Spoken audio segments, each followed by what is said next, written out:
My sister unlocked my locked room, let her daughter fry my $3,600 laptop with grape juice, then laughed.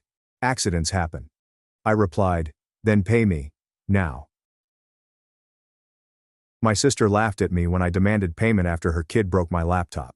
She had a meltdown at her wedding when I fed her nonsense. Sister Vanessa thought having kids meant the world owed her special treatment. Ella and her mother screamed in adult restaurants. She was always 2 hours late because you don't understand parenting's difficulty. She'd let Ella break store items and act surprised when employees demanded payment. She called her 5-year-old a baby despite her frozen recitation. I stayed with them for 7 months after my apartment flooded. Big mistake.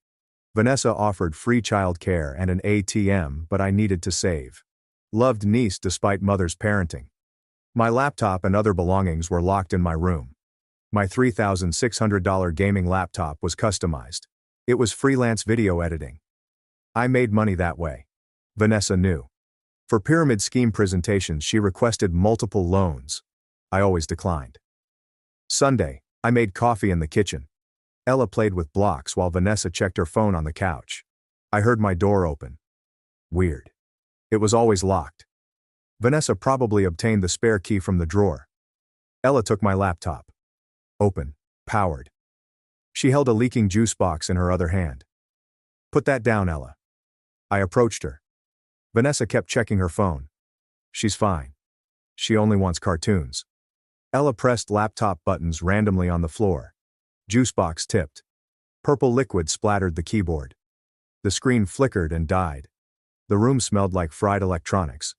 I lost $3,600 in income. Vanessa finally looked up. Oops. Is it kids?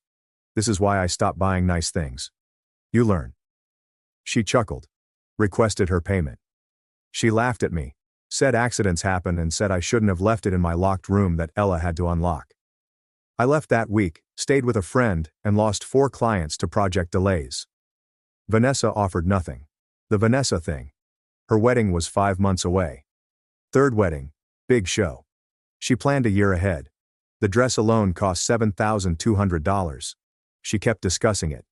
Custom modifications on Italian designer label. Because she didn't trust her apartment's humidity, she kept it at our mom's. Mom frequently traveled for work, leaving the house empty. I found the spare key. My friend Marcus's 4-year-old Noah. Sweet but destructive kid.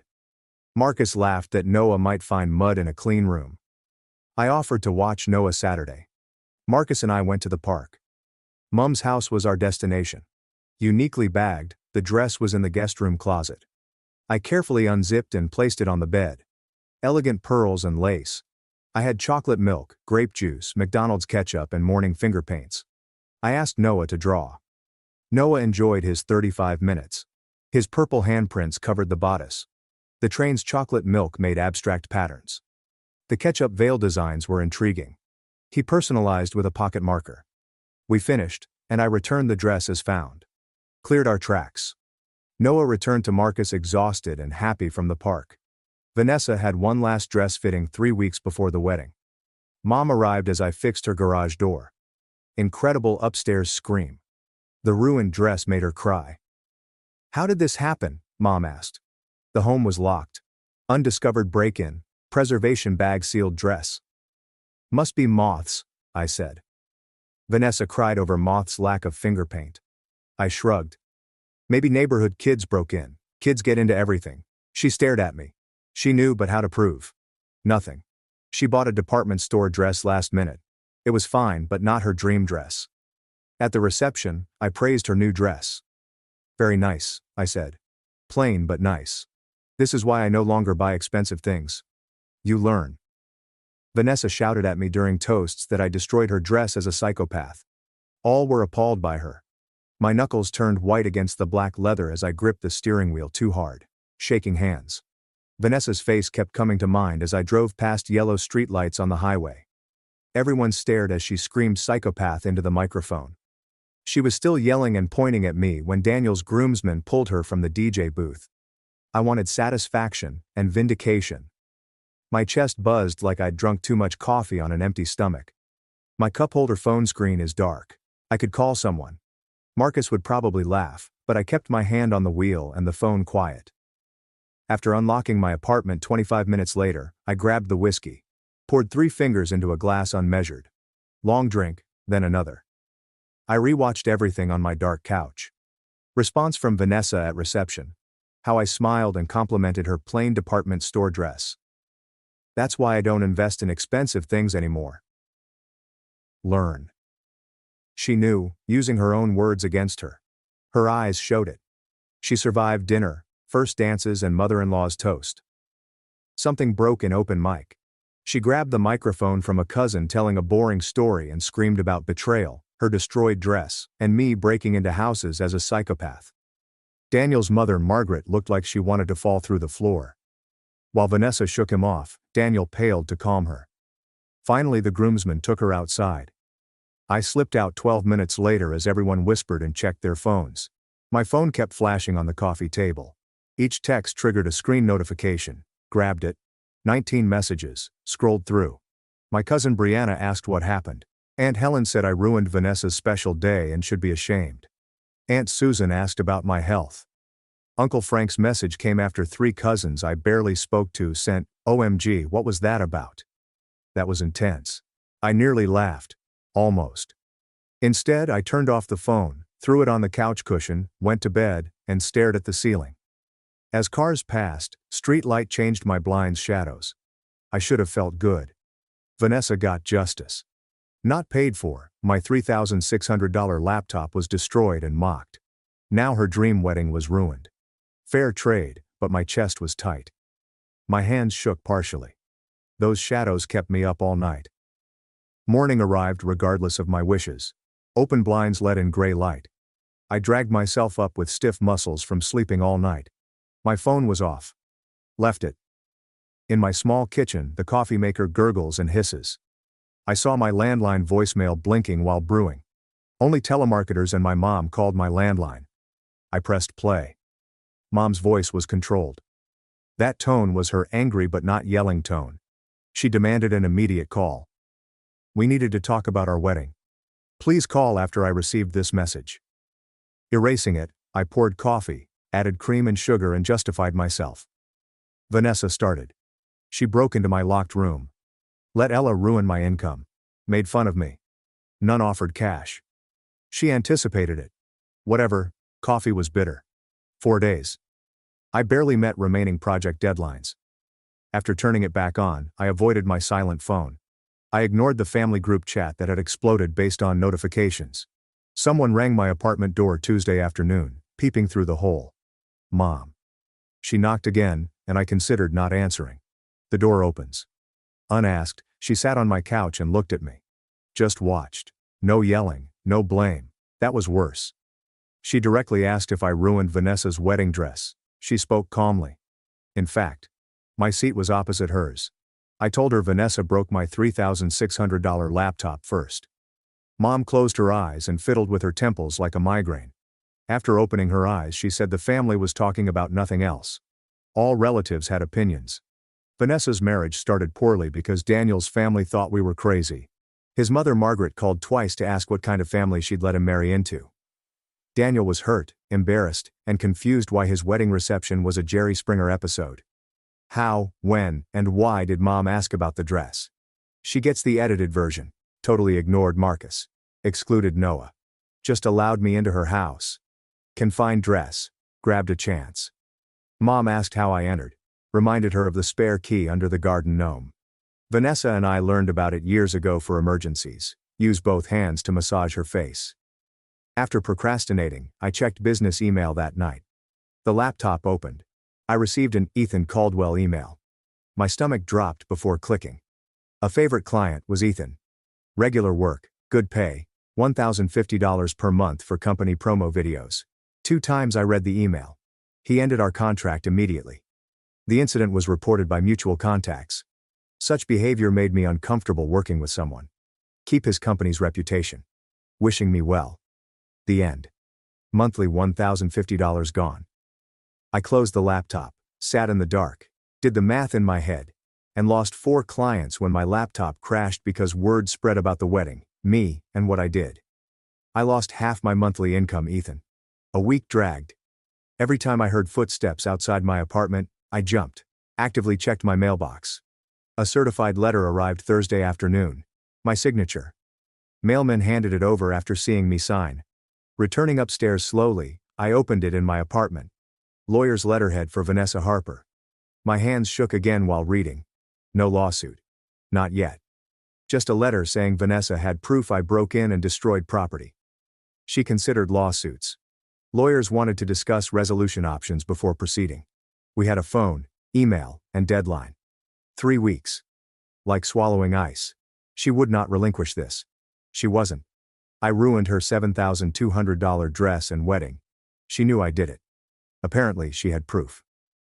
That night, I spent 3 hours on my laptop researching lawyers, criminal defense attorneys, rates, breaking and entering defense costs, and property destruction costs.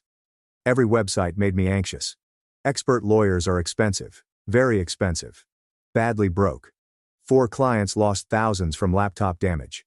Now Ethan was gone. I barely paid rent. To reply to Vanessa's lawyer, a blank document was opened. 5 drafts. Each sounded weak, aggressive, or defensive. Remove them all. I could be hurt by my writing. My confessions could hurt. Closed the laptop, went to bed, slept poorly. Phone buzzed. Marcus texted Friday morning. Want coffee? I contemplated the message. Marcus didn't know what I did with his son. I needed someone outside my family who didn't know about the wedding disaster or legal threats. I texted yes. We met at our usual coffee shop an hour later. Marcus was laughing at the barista's new haircut. Normal. This world felt normal. Sat down after ordering, asking about work. My answers were unclear. He talked about Noah, his new job, and a movie. Had some fun despite everything. The legal threat letter was folded in my pocket. Through jeans I touched it. Nearly told him. The words were there. Marcus, I must recall babysitting Noah. But I couldn't. Every time I said it I hesitated. Coffee over, goodbye hug. I went home alone with the letter in my pocket and the secret in my chest. I stared at the ceiling that night, unable to sleep. My actions kept replaying in my head. I broke into Mom's house. I destroyed a $7,200 dress with a 4-year-old. I thought it was crazy, like something a needy person would do, without considering the laptop or Vanessa's laughter. I told myself she began. She broke into my locked room. She let Ella ruin my income. She chuckled. She never apologized. She gave no money. But the thought persisted. I used Marcus's son. Noah was 4. He had no idea what to do. Playing with art supplies was my suggestion. Because 4-year-olds do. Adults are trusted. They believe adults always make good choices. I rolled over and punched my pillow to unwind. The wedding was yesterday. Face of Vanessa grabbing Mike. Horror on everyone's faces. Daniel comforts her. His mother seemed to want to disappear. I should feel satisfied, like justice was done. A strange hollow feeling in my chest persisted. I didn't sleep until nearly 3 a.m. Slowly, 3 weeks passed. I ignored the wedding, dress, and everything else to finish my projects. Rock-like anxiety sat in my stomach. I jumped when my phone rang. My hands shook every time I checked email. Finally, I consulted a lawyer. A friend suggested lawyer Claire Whitman. I called after 25 minutes of staring at her number. Claire responded calmly and professionally to the receptionist. I explained the laptop, dress, wedding, etc. Without interrupting, she listened. I mentioned using Marcus's son, and the phone paused like she was thinking. She then asked about witnesses and evidence. Has anyone seen me at home? Have I left anything? Marcus. Did you know where I took Noah that day? Have I told anyone what happened? My stomach tightened as I answered each question honestly. Claire taught me calmly and professionally. Vanessa struggles to prove I did it without witnesses or physical evidence. No one saw me. Everything was cleaned. Marcus thought I took Noah to the park, but she said something chilling. Child involvement made it worse if it came out. I felt sick as she spoke. She said burglary was serious. Damage to property was severe. However, unknowingly destroying property with another child raises child endangerment, judgment, and Noah risk concerns. None of that occurred to me. I was too focused on getting back at Vanessa to consider what would happen if people found out. Claire kept saying this could go wrong, and I felt like the floor was falling out from under me. I hadn't thought of this. Not even close. I asked Claire what Vanessa could legally do, speaking clearly. Claire probably said nothing unproven. I said she didn't have video evidence which would help. A warning followed. Marcus's report would get me in trouble. Written confessions, emails, texts, social media posts, etc. could be evidence. She advised me not to talk about this. Consultation lasted 50 minutes. Claire charged $275. I agreed, hung up, and viewed my bank account. $275 was unavailable. Laptop damage cost me thousands from 4 clients. Now Ethan was gone. I barely paid rent, but paid the bill to know my legal status. If someone knew, I could fall through the thin ice. Mom called 4 days later. I almost didn't answer when I saw her name on my phone, but I knew she'd keep calling. Picked up. She skipped small talk. She wanted $7,200 for the dress. I could pay Vanessa to drop the lawsuit. I laughed aloud. This sound was bitter. I asked Mom why I paid Vanessa $7,200 when she never paid $3,600 for my laptop. Mom sighed. Her tired, long sigh of disappointment in us both. She said I was stubborn and petty like my sister. I was furious. Neither was I stubborn. Vanessa demanded payment for destroying my property. It was different. Mom had heard the story before, but I repeated it. Vanessa broke into my locked room. She wanted keys. She let Ella ruin my business. Her apology never came after I used it for rent and food. She laughed and said I shouldn't deserve nice things. Mom said my actions were different after a pause. I got revenge with a child. That wasn't reckless parenting. Not an accident or mistake. It took weeks to plan. I bought supplies. I lied to Marcus. I used his son. A 25-minute discussion ensued. We stayed put. Finally, Mom said she couldn't make us agree, but we were destroying the family. Then she hung up. Angered and sure of myself, I held my phone. But a tiny voice in my head wondered if being right was worth it. Daniel unexpectedly called 5 days later. His name on my phone confused me. We were distant. We rarely talked at family gatherings before the wedding. I replied cautiously. To understand, he asked to hear my story. My version, not Vanessa's or Mom's. Initially suspicious. It felt like a trap. His tone was genuine, not angry or accusatory. His laptop, lost clients, thousands of dollars in income, and Vanessa's refusal to take responsibility were mentioned. She laughed at me. He listened without interrupting. He was silent after I finished. He then said Ella showed signs of this. So Vanessa let her get away with everything and made excuses instead of teaching consequences. Their relationship had been strained, but he hoped marriage would change it. I didn't know how to respond. His departure came after 12 more minutes of conversation. My mood was off after the call. Marcus arrived at my apartment 3 days later. I saw his furious face when I opened the door. My stomach sank. I knew someone told him immediately. Not waiting for my invitation, he entered. He stood in the hallway and directly asked if I used Noah to ruin Vanessa's wedding dress. As if trying not to yell, his voice was tight and controlled. I couldn't deceive him. I couldn't deny my actions to my longtime friend. So I confessed. He interrupted me as I explained the laptop, Vanessa, and everything that led up to it. He said my family drama used his kid as a weapon. The exact words. Weaponized his child. It felt like a gut punch. To defend myself. Words were rushed and desperate. Noah enjoyed the day. He didn't recall. Nobody heard him. He played and painted and enjoyed himself. Marcus's expression remained unchanged. He said it wasn't important. I got him to let me babysit so I could destroy his property with his 4-year-old son. Lied to him. I betrayed him. I went after my sister because he trusted me with his child. He spoke louder, and I saw a neighbor's door open down the hall. Marcus noticed and lowered his voice, but the anger remained. He claimed to know me and trust me. I wasn't who he thought I was. Marcus said Noah may have hurt himself at Mom's. Could have fallen downstairs, cut himself, or been scared somewhere new. I was too focused on getting back at Vanessa to care about that. He said every decision I made that day was for revenge, not his son's safety. That was inexcusable. He needed space to decide if we could be friends. Maybe lots of space, maybe permanent. He turned and left before I could respond. From my doorway, I watched him leave. I cried for the first time since this started. Real crying, not just tears. I returned inside, closed the door and slid down. I cried for 25 minutes, realizing I deserved to lose one of my best friends.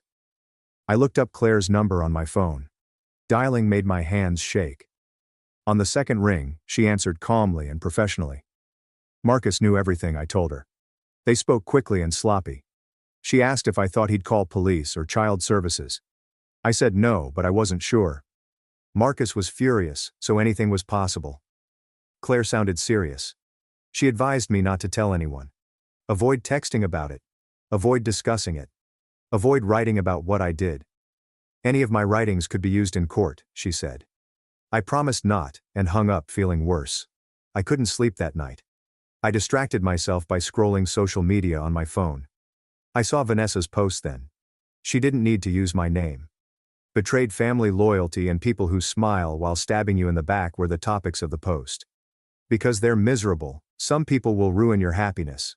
Loyalty, not blood, makes family. Comments poured in quickly. I rarely spoke to relatives who posted supportive messages. Aunt Helen advised, family should support each other through hard times. Uncle Frank said some never learn to let go. Vanessa's high school friend prayed for her. Every comment hit me in the stomach. Scrolling through them burned my face. Everyone thought I was evil. Nobody knew about the laptop. No one knew Vanessa broke into my locked room. Typed my response explaining my side. Removed it. Typed another denouncing her lies. I deleted that too. Wrote a third angry, mean version. Deleted and threw my phone across the room. Anything I said would worsen it. Vanessa ruled the plot. Mom called 3 days later.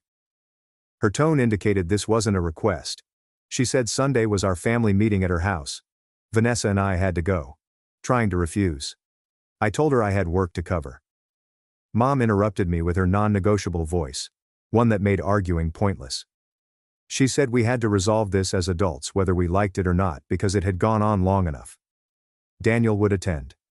To discuss this, we would sit down. I wanted to scream that there was no communication. Vanessa vandalized my property without apology. Got my revenge. Story over. Mom was telling, not asking. Accepting. I hung up, feeling trapped. The days before Sunday were hell. I practiced my speech for hours. Tried my arguments in the shower, car, and while making coffee. Every thought of facing Vanessa made me angrier. She destroyed my property first. My $3,600 work laptop. She lost me clients and money. She never apologized, paid, or accepted responsibility. Now I was the bad guy because my revenge was more creative than her negligence. It was unfair and made me scream. After asking nicely, I tried to act like an adult. In my face, she laughed. What should I do? Just accept? Allow her to ruin my business because she had a child? I became angrier with practice. By Saturday night, I was too tense to sleep. Sunday morning came too fast. I drove to Mom's house with a knotted stomach, sweating hands on the steering wheel. Vanessa's car was already in the driveway when I arrived. Even Daniel's truck was there. I sat in my car for 12 minutes to calm down before entering. Mom answered the door and showed me the living room. Vanessa and Daniel sat on the couch. Vanessa ignored me. Her jaw tightened as she stared at her lapped hands. Daniel shifted weight and avoided eye contact, appearing uncomfortable. The armchair across from the couch held Mom. She appeared like a judge about to sentence. She promised to discuss this. Her firm voice silenced arguments. Mom established rules. We each explained our side without interrupting. No yelling, name-calling, or leaving. We would wait until this was resolved. Vanessa started. Right away she cried, discussed her wedding day and dream dress disaster, said I was a vindictive psychopath who couldn't move on. I humiliated her in front of Daniel's family. That his mother thought we were crazy now. I'd ruined her best day. She talked for 12 minutes about the dress, wedding, and humiliation. Never mentioned the laptop. I bit my tongue throughout the show. Watched her play victim as usual. Mom remained neutral, but I could tell she was annoyed by the crying. Then my turn. The timeline was mine. Vanessa broke into my locked room. She had to find the spare key. She let Ella destroy my $3,600 laptop while scrolling her phone on the couch. My income-generating laptop for freelance work. She chuckled. Said I shouldn't buy nice things. Refused to pay when I asked. I left because I no longer trusted her. I lost 4 clients due to late project delivery. Asked her multiple times to make it right. No penny was offered. Never apologized. I was laughed at for expecting her to take responsibility. My voice shook with anger as I talked. I could feel tears building but refused to let them fall. I explained that I tried to handle it like adults first. She made it impossible. Daniel surprised everyone by speaking up. He said both of us were wrong. Vanessa was wrong to let Ella destroy my property and not make it right, but I was wrong to plan revenge instead of taking legal action. He said it calmly, like he'd been thinking about this for a while. Mom nodded slowly. I realized she'd been thinking the same thing but didn't want to say it. Daniel kept talking, said what I did was calculated and cruel, even if Vanessa deserved consequences. That using a child to execute revenge crossed a line, that there were better ways to handle it. His words hit harder than I expected because he wasn't yelling or taking sides. He was just being honest. Vanessa snapped at Daniel. Her voice went sharp and angry. She said he was supposed to be on her side. Daniel stayed calm. Said he was on her side, but that didn't mean she was. Right. Then he said something that made the whole room go quiet. He pointed out that Vanessa's parenting had been a problem in their relationship too. Ella could destroy without consequence. That Vanessa made excuses instead of teaching her daughter better. That he hoped marriage would change things. But now he wasn't sure. Thick, uncomfortable silence followed. Vanessa stared at him, mouth open. Mom shifted in her chair. I had no idea where to look. Finally, Mom spoke. She said she'd helped us for years. Let us get away with petty behavior instead of forcing us to compromise. She advised Vanessa to pay me back after she told her about the laptop, but Vanessa refused. Mom lowered her voice. She said she would have stopped me from discussing the dress before the wedding. She knew something was wrong when she found finger paint residue in the guest room but didn't say anything. She wanted me to confess alone. Every word conveyed her disappointment. She looked at us like children who'd betrayed her. The room was silent for a while under that look. Turning to Mom, I raged. Your spare key to my Vanessa's room? Why? Mom shifted in her chair and looked down at her hands. She finally looked at me after several seconds of silence. Vanessa interfered before Mom could respond. She spoke quickly, defensively, and sharply. She asked Mom for the key months ago to borrow my laptop for business presentations. Mom gave her the key without telling me. This is how Vanessa entered my room that day. It felt like someone squeezed my chest. Not just negligence or accident. Vanessa planned it. Mom was specifically asked to open my locked room and my belongings. When I refused to lend her my laptop, she took it anyway. Ella helped her circumvent my boundaries. After hearing this, Daniel's face changed. He tightened his jaw and looked at Vanessa like he saw something new and bad about her. Knowing how calculated the betrayal was, it hurt more. Vanessa had stopped Ella from taking my laptop. She'd caused it by breaking into my room. She found the key, unlocked my door, and let her daughter play with my most valuable item. Then she laughed and refused to pay. Mom explained that she gave Vanessa the key for emergencies and thought she'd ask me first. Her excuse sounded hollow, even as she said it. Vanessa tricked Mom into giving her access, then improperly used it. Daniel got up and went to the window to watch the street. He tensed up and put his hands in his pockets. When anger and hurt filled the room, it felt smaller. I wanted to scream at Mom for enabling Vanessa and Vanessa for being entitled and selfish. Vanessa took out her phone before I could respond. She tapped the screen with shaky hands. She claimed I destroyed her dress. My stomach sank. She showed us a video on the phone. Ring camera footage from a neighbor's house across from Mom's. The timestamp showed when I took Noah to destroy the dress. Clear as day, my car was in the driveway. The video was clear enough to read my license plate. I watched myself exit the driver's seat and open the back door to help Noah get out. The camera angle captured everything. My heart raced so hard I could hear it. The blood was draining from my cheeks despite my neutral face. Vanessa played more footage of me carrying a bag into the house and leaving 3 hours later with Noah. The neighbor's camera caught everything. Leaving the window, Daniel watched the video. Leaning forward, Mom saw the screen better. I felt stuck in that chair, unable to move or think. My mind raced to explain this. I spoke forcefully to sound casual and unconcerned. I said I'd checked on Mom's house while she was traveling before. Vanessa was prepared for the reasonable excuse.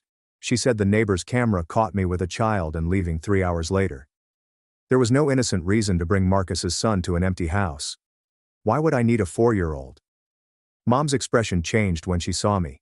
Her eyes showed disappointment worse than yelling. She knew I lied. The proof was on Vanessa's phone. I felt trapped and exposed, like my skin had been peeled. Vanessa was silent until Daniel asked why she hadn't shown this evidence earlier. His voice was calm but sharp. Vanessa looked at him and me. She said she wanted to see if I'd admit it and act right. She kept this footage for weeks, watching me lie to everyone and play victim while she had proof. Her game was longer than I thought. She let me dig deeper, waiting for the right time to reveal what she knew. She was trapped by the family meeting, not Mom's reconciliation. This confrontation was likely planned with her lawyer's help.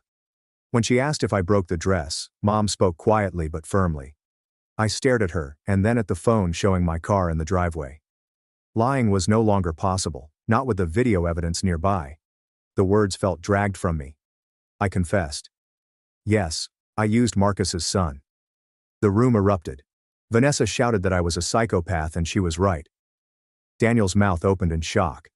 Mom shook her head slowly, as if she couldn't believe what she was hearing despite her suspicions. I repeated about the laptop and how Vanessa had destroyed my income by not paying. Vanessa interrupted me with a scream. She said her lawyer would charge tomorrow. Burglary, property damage involving minors. Daniel put his hand on her arm and said, "That wasn't agreed upon." His tone was harsh. Vanessa jerked her arm away, snapping at him. She claimed he couldn't tell her what to do. Everyone in the room saw their marriage problems. She dismissed him, and he looked at her frustrated and disappointed. This went beyond the dress. 3 days after the family meeting, I was at my desk trying to work when an email notification appeared. Another client terminated our contract. The email was polite but firm. Mutual contacts informed them of the wedding incident. That kind of behavior made them uncomfortable working with someone. Their industry valued professionalism. My chest tightened as I watched the screen. Lost 4 clients in a month. My freelance business tanked. Word spread poisonously through my professional network. People quietly ignored me, dropping contracts and not returning calls about new projects. My income from rebuilding after the laptop crash was gone again. My head was in my hands as I closed my laptop. My phone lit up with a message later that afternoon. I received it from a college friend. The message said I was being discussed.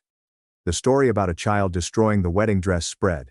Twisted and exaggerated details were recounted. Some said I advised Noah. Others claimed I bribed him with candy.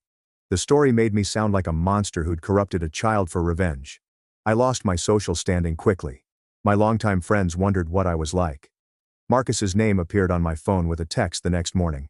My hands shook opening it. He claimed he had to end our friendship. He no longer trusted me around Noah. Not after my deeds. We might reconnect someday. He had to shield his child from my drama right now. I felt broken after reading his message. Marcus was my friend for over a decade. We'd shared breakups, job losses, and family deaths. I used his trust in me with his son, his most important person, as a weapon. I stared at the text on my couch, feeling my actions. This revenge cost me more than it gained. A day or so of watching Vanessa's wedding meltdown was satisfying.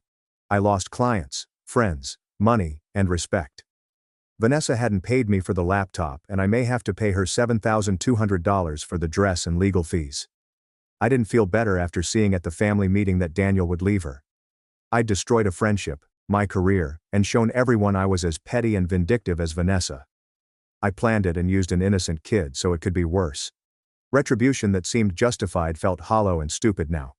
I stopped showering and answering emails unless necessary.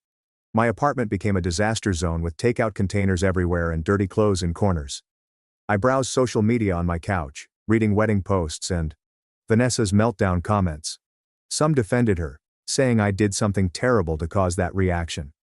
Others called her unstable and dramatic. Only those at that family meeting knew the truth. I repeated Marcus's text about how he couldn't trust me around Noah. That hurt worse than losing clients, money, or Vanessa's hatred. Marcus was my friend for over a decade. We'd experienced everything together. I destroyed that by using his child as a weapon. I tried to focus on my remaining projects but failed. I spent hours staring at my computer screen, doing nothing. One client emailed me about their video edit, and I realized I hadn't opened their files. I kept missing deadlines, which hurt my reputation.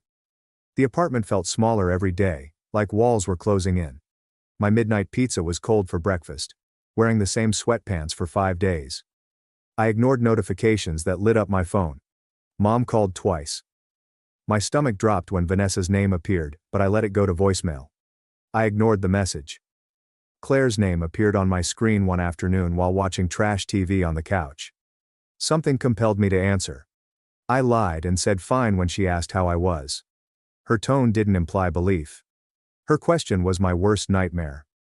Vanessa filed anything yet? I informed her that I was unaware. That was good news, said Claire. Vanessa probably would have filed charges or a lawsuit by now. The longer she waited, the more she seemed to be threatening me. Claire's voice grew serious. She reminded me of the Ring camera footage of my car with Noah at Mom's house. That evidence would be devastating in court. I used Marcus's son, which made things worse. A judge would not approve of property destruction involving a child, even if the child didn't understand. Claire advised me to prepare for criminal charges as well as a civil lawsuit. Break-in, property damage, possibly involving a minor. She was honest about my situation, not scaring me. I thanked her for calling and hung up, feeling worse. Mom called the next day while I forced myself to do laundry. Though I considered ignoring it, I knew she'd keep calling. She started immediately after I replied. Vanessa and Daniel sought marriage counseling. They'd been avoiding bigger relationship issues until the wedding incident. Daniel was under pressure from his family. Margaret, his mother, kept calling, saying Vanessa's wedding behavior was suspicious. She wanted Daniel to annul the marriage soon. Mom said Daniel loved Vanessa but saw her flaws. Her entitlement, victim mentality, and refusal to take responsibility. Hearing this made me feel strange. Part of me felt guilty because my revenge strained their marriage. But another part felt vindicated. Like Daniel was finally seeing Vanessa's true self. Same person who laughed at her kid smashing my laptop. Mom said counseling was intense. Vanessa blamed everything on me, but the therapist kept pointing to her own actions. Daniel seemed honest about his frustrations with her parenting and excuses. Mom said she didn't know if they'd stay together. She then told me I shouldn't be proud of destroying someone's marriage. I said I wasn't proud anymore and hung up. I went grocery shopping 4 days later because I ran out. Vanessa appeared at the end of the cereal aisle as I compared prices. We both froze. Her cart had Ella in the front and she looked exhausted. She had dark circles under her eyes, a messy ponytail, old yoga pants, and a stained shirt. In wrinkled clothes and unwashed hair, I probably looked worse. It seemed like we stared at each other forever. I wanted to apologize, explain, or acknowledge what happened, but the words stuck in my throat. Vanessa showed several expressions. Anger, hurt, disgust, possibly sadness. She turned her cart around and left for another aisle. I automatically waved back when Ella waved as they left. The encounter shook me. I ignored my shopping cart and went home. Evening call from Daniel. I thought he was going to yell at me or threaten legal action, but his voice was calm when I answered. His goal was to resolve the issue without lawyers or police. She was destroying their marriage with her anger. He watched. Maybe everyone could heal if we reached an agreement. He reached out without Vanessa knowing, which surprised me. He knew she'd be furious if he called me, but he needed to fix it before it was too late. Despite loving Vanessa, he couldn't live like this. Constant resentment and drama. His family was pressuring him to leave her, and he was starting to think they were right unless we could fix this. I asked what Vanessa wanted, and he said she wanted me to suffer. He believed we could persuade her with a fair offer. Because I was desperate, I agreed to discuss options when he asked. Daniel explained his idea. We split the damage difference. For the dress, I pay Vanessa $3,600, matching her laptop debt.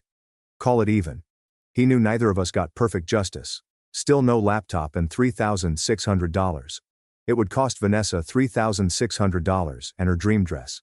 This mess could be resolved without courts, lawyers, or criminal charges. Sitting there, I processed his words. Part of me wanted to refuse on principle. Vanessa destroyed my laptop to start this. Why should I pay her? However, my practical side knew this was probably my best offer. Claire warned me about video evidence and child endangerment.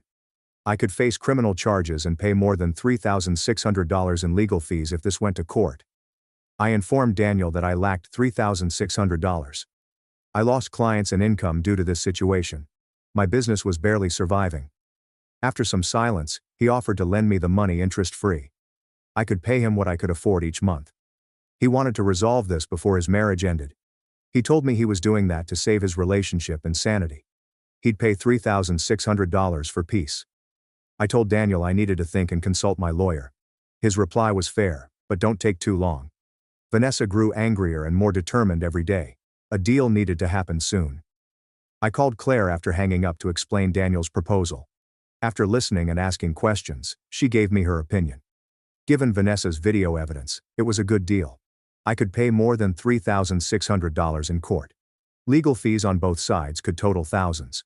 Breaking and entering with a minor could result in criminal charges. Convictions can result in fines, probation, or jail time, depending on the judge. Compared to court, the $3,600 settlement with no admission of guilt and no criminal charges was better. Claire advised me to accept the deal if Daniel could convince Vanessa. She suggested getting everything in writing with clear terms of our agreement. No ambiguous language. Daniel called 3 days later. Vanessa agreed to $3,600 after talking to him.